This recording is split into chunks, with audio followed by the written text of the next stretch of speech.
Ne morem verjeti, da nisem tega uporabljal že prej.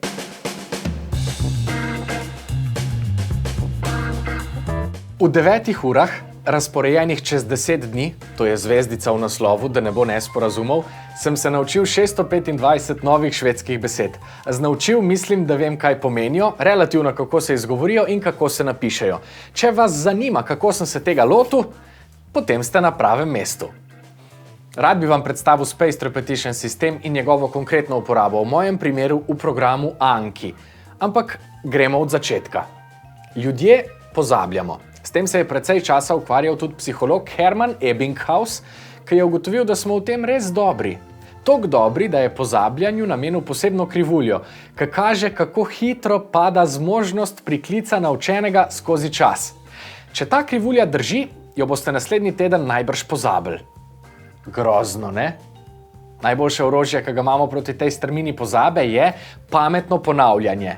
S tem mislim preverjanje na slepo. Ko se nečesa naučimo, je najboljše, da potem damo vse stran, roke v zrak in poskušamo zadevo priklicati v spomin iz nič, torej ponoviti. To od zdaj naprej mislim, ko rečem ponavljanje, ker prelet čez zapiske ni ponavljanje, to je branje. Raziskave so pokazale, da že eno tako ponavljanje, potem ko se nečesa naučimo, pripomore k temu, da se po 6 mesecih 27% ljudi naučenega še vedno spomni. Zdaj pa, pazite to! Če ponavljanje še malo zamaknemo, se zgodijo nore stvari. Skupina študentov se je v neki drugi raziskavi učila na ključnega dejstva in če so to ponovili po 4 tednih, se je po 6 mesecih od naučenega tega spomnilo kar 54% vseh študentov. To je enkrat več kot prej. Ampak to še ni vse. Kaj bi se zgodilo, če bi ta ponavljanja bolj pametno in postopno razporedili skozi čas? Magija! Oziroma Spaced Repetition System. To zgleda kot reklama. Se v bistvu je. Spaced Repetition System je način ponavljanja snovi, ki ti pomaga, da jo rukneš v dolgoročni spomin. Fora je v tem, da nekaj ponavljaš čedalje manj pogosto. Najprej naučeno ponoviš takoj, ko se usedeš za mizo. Potem to ponoviš čez 10 minut in če si zadevo enostavno priklical v spomin, jo naslednjič ponoviš čez en dan, potem čez 2 dni, potem čez 4 dni, pa čez en teden in tako naprej. V trenutku, ko se nečesa ne moreš več spomniti, ti sistem to vrže naprej, v neposredno prihodnost, se pravi, boš zadevo spet ponovil v naslednjih 10 minutah, toliko pogosto, dokler se je ne naučiš in spet napreduje v prihodnost, na en dan, pa potem na 2 dni, 4 dni in tako naprej. A razumete? To je precej pametno, ker izkoristi naš čas in logiko spomina. Če nekaj ponoviš tik preden bi to pozabil, si za zapomnjevanje naredil največ. Plus, tak sistem ponavljanja poskrbi za to, da naloge niso pretežke, hkrati pa nikoli ni simpel, ker se težavnost vsakič povečuje. Res je zabavno, no? Kot da bi igral igrco ali pa tekmoval samim sabo. V praksi sta 2 elementa takega ponavljanja zelo pomembna. Vse se začne s karticami, oziroma flashcards po angleško. Kartica je naše osnovno orodje ponavljanja.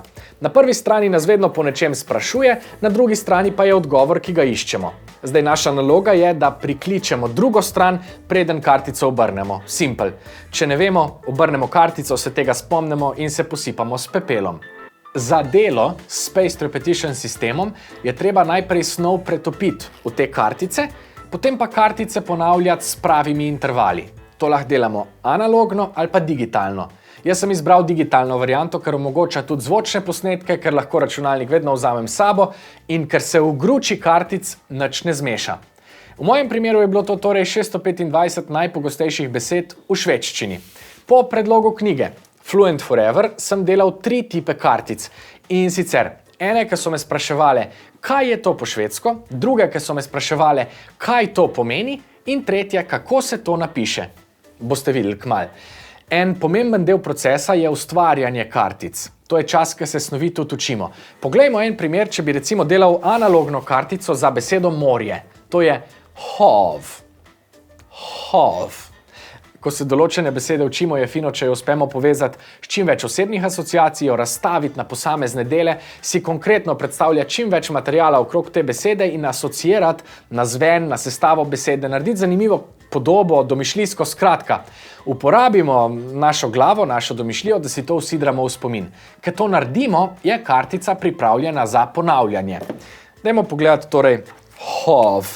To je morje. Jaz bom naredil eno kartico, ki me bo spraševala, kako se temu reče po švedsko. Se pravi, bom na prvo stran kartice nekaj narisal, morje. Že vem, tako kot to rišemo v osnovni šoli, ta klasična osnovnošolska risba. Takole, še eno čudovito jadrnico bom naredil, vam bom vse pokazal, zdaj takoj obljubim. Glejte to jadrnico, a ni dobra? Na drugi strani, oziroma na prvi strani pa je zapisana beseda. Ampak to še ni konec, zdaj se žur šele začne. Kakšne so moje osebne asociacije na morje? Potapljanje, sol, sonce, veter, ta von borovcev. En kup stvari se mi odpre in zgradi men miselni svet. Zdaj bom poskušal z asociacijami zvezati to besedo have, oziroma have, z pomenom morja. Kako bi to naredil? Že vem. Men have zveni, kot da bi en pes leno lajal. Kot da ne bi znal reči have, ampak reče have. Have. Pa zdaj, ko to ponavljam, mi zveni kot mal angleška beseda have. Have. Tako da bi si jaz predstavljal polovico te šolske jadrnice, na kateri je en zdolgočasen kuža, ki dela have. Če bi si hotel zapomniti še bolj natančno prav zapis, da piše H-A-V, kaj bi lahko naredil? Že imam. Lahko bi si predstavljal havbo. Avtomobilsko havbo, ali pa mi smo havba rekli tudi temu, kaj je bilo za trajno delati pri frizerju. Ne vem, če se kdo tega še spomni.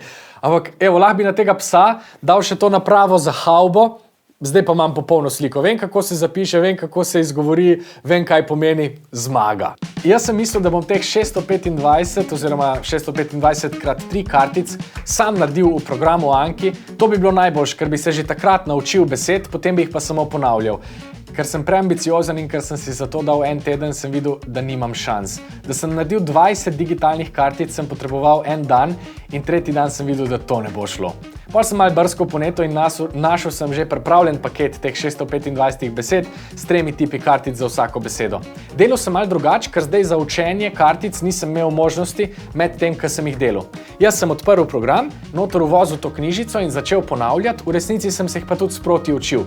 Pogledal sem besedo, ki se je pojavila, jo poskušal spet z asociacijami čim bolj zvezati v svoj spomin in to ponovil 1800krat. Potem sem pa vse skupaj ponavljal s tem spaced repetition sistemom. Dajte, bom kar odprl program Anki, pa vam to pokažem v praksi. To je program, vidite, da je tukaj moj kupček, švedskih 625 besed in danes me čaka 911 besed, ki bi jih še mogel ponoviti, malo sem bil len te dni. Zdaj pa pogledajmo prvo kartico. Opazili boste, da niti ni angleških ali pa slovenskih besed, sam slike so, kar je na nenavaden način super. Tako prevajanje hitreje pustimo ob strani in bolj ponotranimo besede.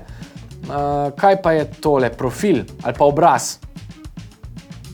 To je bila mišljena stran. To je bo pa kar sida, po mojem. Sida. Yes, prav je. Zdaj pa tukaj od spodi vidite ta sistem ponavljanja. Tole kartico sida nisem očitno velikrat ponavljal. Če je ne bi znal, bi označil, naj mi jo pokaže še enkrat. Če je bila zame težka, bi rekel, da mi jo pokaže čez 3 dni. Ampak glede na to, da mi je šla kar ok, bom rekel, naj mi jo naslednjič pokaže čez 12 dni. Ok, gremo naprej. Soldat. Ta je simple. Kaj to pomeni? Vojak.